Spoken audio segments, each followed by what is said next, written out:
1% of the people in the general population have the overwhelming amount of money, and 1/10 of that 1% has almost all of that, right? So I think it's like the richest 100 people in the world have as much money as the bottom 2.5 billion. And you think, well, that's a terrible thing, and perhaps it is, but what you have to understand is that that law governs the distribution of creative production across all creative domains, right? It's something like a natural law. And we'll talk about that more, but imagine what happens when you play Monopoly. You've all played Monopoly. What happens when you play Monopoly? One person ends up with all the money.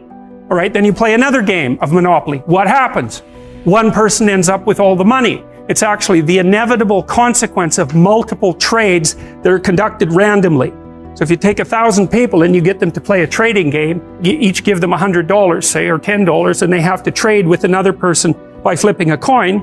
I win the coin toss, you give me $1, you win, I give you $1. If we all play that long enough, one person will end up with all the money and everyone else will end up with zero.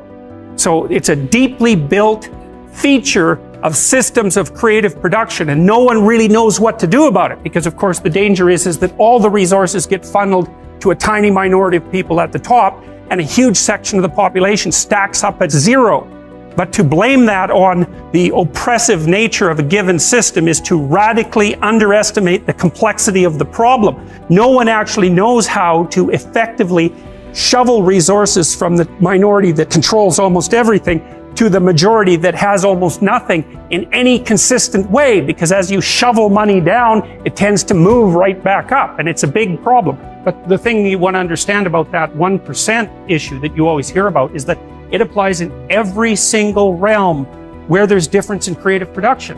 Every realm. Doesn't matter. Number of records produced, number of records sold, number of compositions written. So here's an example. 5 composers produce the music that occupies 50% of the classical repertoire, right? Bach, Beethoven, Brahms, Tchaikovsky, Mozart. That's right, those 5.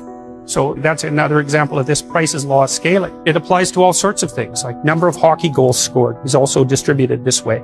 Size of cities follows the same distribution. So, you know, people talk about all the time about how unfair it is that 1% of the population has the vast amount of the money, and 1% of the 1% has most of that money, and 1% of the 1% of the 1% has most of that money. But it's an inevitable conclusion of iterated trading games, and we don't know how to fight it. We don't know how to take from the people who have and move it to the bottom without it instantly moving back up to the top. Different people maybe, but still back up to the top. Because even the 1% churns a lot. Like I think you have a 10% chance, if I remember correctly, you have a 10% chance of being in the top 1% for at least 1 year of your life, and a 40% chance of being in the top 10% for at least 1 year in your life. That's in Canada and the US. It's less so in Europe. So there's a fair bit of churning at the top end. It's not the same people all the time who have the money, but it is a tiny fraction of the people all the time who have all the money. Anyways, the reason I'm telling you about that is because after the peasants were granted their land and started to become farmers, a tiny minority of them became extremely successful, and those people produced almost all of the food for Russia and the Ukraine. So what happened in the 1920s when bloody Lenin came along and collectivized the farms was that they defined the kulaks, who were these tiny minority of successful farmers who maybe had a brick house and were able to hire a couple of people and had some land and some livestock and were very productive people. They defined them as socially unfriendly elements, and they sent groups of intellectuals out into the towns to collectivize the farms. And so the idea was that, well, you would pool your land and everyone would farm it collectively, and the land was taken away, of course, from the tiny minority of people who were actually productive and had actually managed to own much of the land. So you have to imagine how that would occur. Okay, so it's in the 1920s, it's after World War I, Russia's in pretty bad shape, the villages are full of brutalized men who have post-traumatic stress disorder, and lots of people who are not doing well at all, and the bloody intellectuals come into the town and they say, you know those successful farmers up the street that you've always been pretty jealous about in your useless manner? Well, they're actually pigs and demons who are stealing from you, so why don't you come out, we'll form a nice little mob and we'll take everything they've got. And that's exactly what happened, and all those people were killed or raped or set off to Siberia in the middle of the bloody winter where there wasn't even anything for them to, anywhere for them to live or anything for them to eat, so they all died. And then the consequence of that was a few years later, 6 million people starved to death in the Ukraine. So the Soviets really implemented and perfected the idea of class and ethnicity-based guilt. And it's a very bad road to walk down, and it's something that we're very much engaged in at the moment, because there's discussion everywhere in North America now about the idea of, well, race-predicated guilt, for example, and ethnic-predicated guilt. It's a very bad idea to classify an entire group of people as guilty of anything based on their group membership. If you're accustomed to keeping things in the fog in general, you're going to keep yourself in the fog with regards to your investments. Because in some sense, everything you do is an investment. I mean, some of it's quantified in monetary terms, but you're always investing in one manner or another. And so I think if your character has been disrupted by your persistent attempts to deceive yourself about the nature of reality, you're going to be a financial train wreck.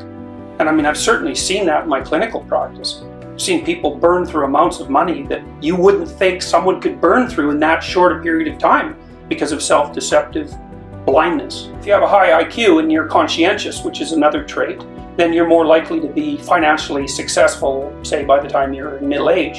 And so that looks like two temperamental traits whose presence enables you to beat randomness over time. So those traits work very well in this society at this time, but you can also argue that that's also a matter of chance, because there wouldn't be unconscientious people if at some point in the past unconscientiousness hadn't aided their survival. So what constitutes beating a system depends on the parameters that you put around the system. And you can think the same thing about, well, look at how successful he is. Okay, you mean financially. All right, so then, well, how's his health? How's his marriage? How are his relationships with his children? What price did he pay for his wealth? Like as you add dimensions of evaluation, whether that particular person won or lost might not be so self-evident. One idea that's very common in our culture is that poverty is caused by lack of money, and that's a really stupid idea, because money is very difficult to handle. I had clients who were addicts, and the worst possible thing that could happen to them was that they got some money. They're just done. First of all, they were hanging around with people who were a little on the sociopathic side, and so especially if they weren't that bright and couldn't defend themselves very well, as soon as they got money, well, it was off to the bar with all the friends. And one guy I remember in particular, every time he got his disability check, he was gone for 5 days. You usually found him in a ditch, because he'd just go to the bar, spend every cent he had on alcohol, and wake up in a ditch, 3/4 dead, eventually completely. And then he was ashamed and horrified and repentant, and he'd straighten himself out again, and then that was all well and good until, as long as he was broke, until the next check showed up, and then bang, the same thing. So, it's not like money is necessarily a good for everyone. It's hard to manage money. It's really easy for it to disappear. I mean, elderly people have a hell of a time now because, crooks are contacting them on the internet non-stop. And so just giving people money, it's like pouring water in their hands. It's not that helpful, not necessarily that helpful. And then, of course, contributors to poverty are, well, it's not so good to have a low IQ. People don't like the idea of IQ because it seems so arbitrary. Have a high IQ. Well, it's not like you deserve it exactly. You're set up that way pretty much right from the beginning. It's very, very, very, very stable. You can make a high IQ person stupider by, not educating them up to the level of their possibility, but taking someone who has a low IQ and trying to raise that, it's like, if you can figure out how to do that, well, it's Nobel Prize time for you, because people have tried that a lot. And our society is increasingly sophisticated, so it's by no means obvious. The liberals think, well, this society is unfair because there's unemployment, and the conservatives think, well, there's a job for everyone. But none of them think, well, there are massive, massive, massive differences in people's ability, far greater than anyone realizes. And that poses a structural problem. I had a client, and I got him a volunteer job, which is way harder than you think. You need a police check, for example. Like, it's harder to get a volunteer job than a real job.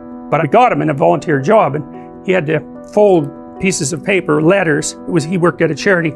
He had to fold pieces of paper in 3 so that he could put them inside envelopes. And then the letters, which were in a pile, had to be matched with the proper envelopes, which were also in a pile. But some of them were French and some of them were English, so the French ones had to be matched carefully to the French envelopes. And if there was one envelope out of order, well then he had to figure out whether it was the papers that were out of order or the letters that were out of order. And then some of the letters had photographs attached to them, and you weren't supposed to bend the photographs, but they weren't always in the same place, so that meant you had to figure out how to fold the paper in three, a bunch of different ways without creasing the photograph. And then the other thing is, and I never realized how difficult it is to put a piece of paper in an envelope till I watched someone who couldn't do it. And he probably had an IQ of about 80. You know, if you met him on the street, you wouldn't think anything different of him. He was a normal looking guy.